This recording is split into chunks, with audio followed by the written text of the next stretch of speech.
এর মাধ্যমে ফেরাউনের স্ত্রী শিশুটিকে আবিষ্কার করেছিলেন এবং তার স্বামীকে তার প্রকৃত বংশ সম্পর্কে অজান্তেই তাকে দত্তক নিতে রাজি করেছিলেন। প্রাসাদে বেড়ে ওঠা মূসাকে একটি রাজকীয় লালন পালন করা হয়েছিল এবং তার সময়ের সেরা শিক্ষা লাভ করেছিলেন।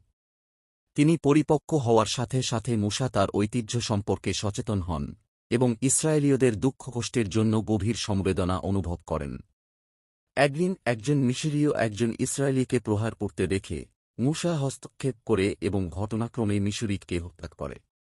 শাস্তির ভয়ে তিনি মিশর থেকে পালিয়ে মিদিয়ানে আশ্রয় নেন। মিদিয়ানে মূসা পুরুষদের ভিড়ের মধ্যে দুজন মহিলার সাথে তাদের মেষকে জল দেওয়ার জন্য লড়াই করতে দেখা যায়। তিনি তাদের সাহায্য করেন এবং পরে তাদের একজনকে বিয়ে করেন, হযরত শুয়াইবের কন্যা জিপ্পোরাহকে। মূসা মিদিয়ানে একজন মেষপালক হিসেবে শান্তিপূর্ণ জীবন যাপন করেন যতক্ষণ না আল্লাহ তাকে